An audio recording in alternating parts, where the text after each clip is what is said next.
नमस्कार, मैं ज्योतिष आचार्य वासुदेव मिश्रा आपका अपने चैनल मिरेकल ऑफ एस्ट्रोलॉजी में हार्दिक स्वागत करता हूं।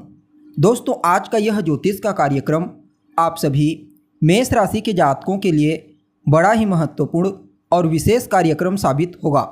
आज हम बात करेंगे ग्रहों के सम्राट सूर्य के राशि परिवर्तन प्रभाव के बारे में।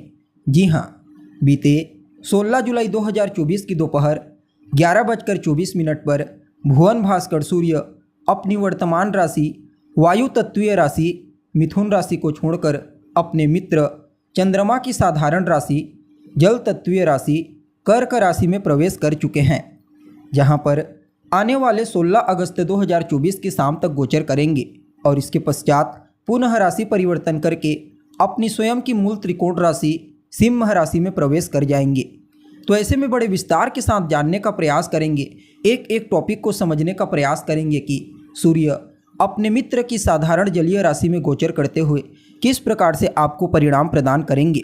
जी हाँ, जीवन के किन किन क्षेत्रों में आपको इस गोचर काल के दौरान श्रेष्ठ सफलता की प्राप्ति होगी, तो वहीं कहाँ कहाँ पर आपको सावधानी रखने की ज़रूरत होगी, सभी बातें विस्तार के साथ आपको बताने वाले हैं। इसलिए कार्यक्रम को अंत तक देखिए। और अगर आप अपनी जन्म कुंडली पर हमसे परामर्श लेना चाहते हैं, अपनी जन्म कुंडली का बारीकी से विश्लेषण करवाना चाहते हैं, तो डिस्क्रिप्शन बॉक्स और वीडियो के अंदर आपको हमारा कॉन्टैक्ट नंबर मिल जाएगा, जहां से आप या तो डायरेक्ट फ़ोन कॉल के थ्रू या फिर व्हाट्सएप के माध्यम से अपॉइंटमेंट लेकर अपनी जन्म कुंडली का बड़ी बारीकी से विश्लेषण करवा सकते हैं। जी हाँ, तो दोस्तों, सूर्य कौन है? सूर्य तो आत्मा, पिता, मान सम्मान, उच्च सफलता, सरकारी नौकरी, पद प्रतिष्ठा और जीवन ऊर्जा के कारक ग्रह हैं सूर्य। सूर्य की ऊर्जा से ही यह संसार चलायमान है। सूर्य के बिना हम इस संसार में जीवन की कल्पना नहीं कर सकते। इसलिए भुवन भास्कर सबसे ज़्यादा महत्वपूर्ण ग्रह के रूप में हमारे जीवन में कार्य करते हैं। जन्म कुंडली में सूर्य का बली होना इस बात का संकेत देता है कि ऐसा जातक जीवन के हर क्षेत्र में विशेष सफलता प्राप्त करेगा, मान सम्मान, पद प्रतिष्ठा की प्राप्ति होगी। साथ ही साथ ऐसे जातकों को चारों तरफ ऊंचाई की प्राप्ति होती है, क्योंकि ऐसे लोगों का तेज चारों तरफ फैलता है। ठीक इसके विपरीत अगर जन्म कुंडली में सूर्य कमजोर हो, पीड़ित हो, तो उस दरमियान सफलता प्राप्त करने में बहुत ज़्यादा कठिनाइयों का सामना करना पड़ता है।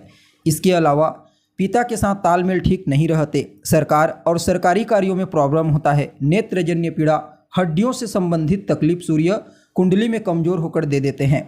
इसलिए इनका बली होना बेहद ज़्यादा जरूरी होता है। वैसे तो सूर्य एक राशि में लगभग 30 दिनों तक संचार करते हैं, लेकिन जब शुभ ग्रहों की इन्फ्लुएंस में आते हैं, किसी अच्छी राशि में किसी अच्छे भाव से गोचर करते हैं, तब अपना श्रेष्ठ परिणाम प्रदान करते हैं।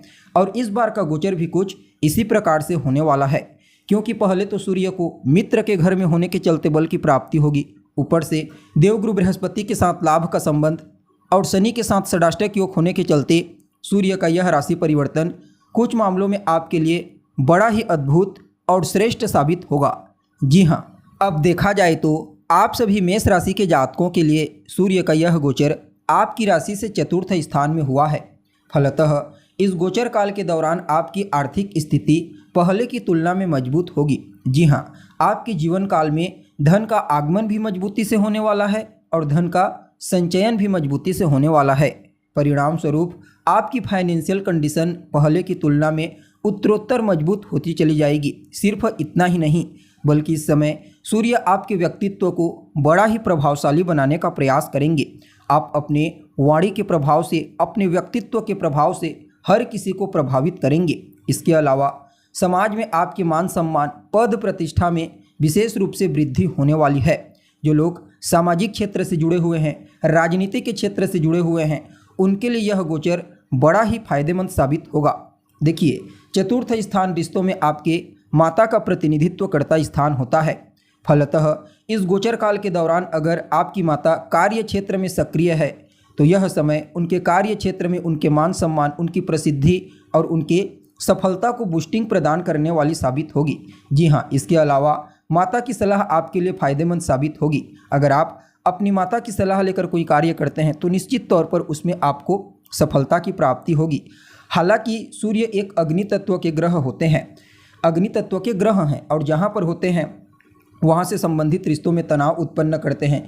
इसलिए माता के साथ और पिता के साथ तालमेल बेहतर हो, इस बात का ख्याल आपको रखना चाहिए। बाकी यह समय आपकी जीवन काल में आपको विशेष उत्थान प्रदान करने वाला साबित होगा। देखिए, यह जो चौथा स्थान होता है यह तीसरे से 12वां होता है, इसलिए छोटे भाई बहनों के साथ भी सूर्य यहाँ पर तालमेल में कमी करते हुए देखे गए हैं। इसलिए छोटे भाई बहनों के साथ अपने संबंध को बेहतर बनाने का प्रयास कीजिए। बाकी उनके करियर के दृष्टिकोण से समय अच्छा रहने वाला है, चाहे वह किसी भी फील्ड में कार्य करते हैं। इसके अलावा वह सभी जातक जो रिसर्च के फील्ड से जुड़े हुए हैं, मेडिकल फील्ड से जुड़े हुए हैं, उन सभी लोगों को इस समयावधि में विशेष उपलब्धि की प्राप्ति होगी और आपकी जो प्रतिद्वंदी हैं, आपके शत्रु, वह आपके टैलेंट, आपकी प्रतिभा को देखते हुए इस समय आपके सामने नतमस्तक हो जाएंगे। जो लोग सोने चांदी का बिजनेस करते हैं उनके लिए तो इस गोचर को किसी वरदान से कम नहीं कहा जा सकता। अगर किसी भी प्रकार से कोई नया बिजनेस व्यापार करने के बारे में आप विचार कर रहे हैं, किसी भी प्रकार से शोध करने के बारे में, कुछ नया बनाने के बारे में विचार कर रहे हैं, तो निश्चित तौर पर आपको इस गोचर काल के दौरान एक कदम आगे बढ़ाना चाहिए। आपको अवश्य ही सफलता की प्राप्ति होगी। अब देखिए, चतुर्थ स्थान से सूर्य की जो दृष्टि होगी, सप्तम दृष्टि, वह आपके दशम स्थान अर्थात कर्म स्थान पर जा रही है। फलतः कर्म क्षेत्र में आपको श्रेष्ठ परिणाम प्रदान करेंगे, चाहे फिर आप गवर्नमेंट सेक्टर में कार्य करते हैं या फिर प्राइवेट सेक्टर में। खास करके गवर्नमेंट सेक्टर में कार्य करने वाले लोगों के लिए इस गोचर को विशेष फायदेमंद कहा जा सकता है। जी हाँ, और जो लोग गवर्नमेंट सेक्टर में कार्य करने के लिए प्रयत्नशील हैं, उन लोगों को भी कुछ अच्छे अवसर की प्राप्ति होगी। ससुराल पक्ष से भी आर्थिक लाभ मिलने का प्रबल योग बना हुआ है। हालांकि जीवन साथी के साथ तालमेल बेहतर हो, इस बात का ख्याल आपको रखना है। बाकी यह समय आपके लिए बेहतर रहेगा। अपने खान पान का, रहन सहन का ध्यान रखिए। आंखों से संबंधित तकलीफ आपको यहाँ पर सूर्य प्रदान कर सकते हैं और जितना ज़्यादा हो सके लालच से अपने आप को बचाइए, अन्यथा आर्थिक संकट में आप फंस सकते हैं। बाकी यह समय आपके लिए श्रेष्ठ साबित होगा।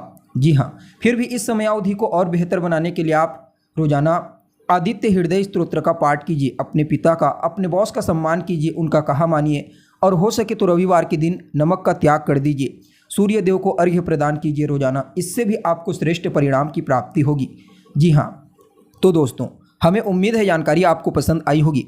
जानकारी अच्छी लगे तो इसे अपने दोस्तों के साथ, अपने रिश्तेदारों के साथ शेयर जरूर करें। अभी के लिए बस इतना ही।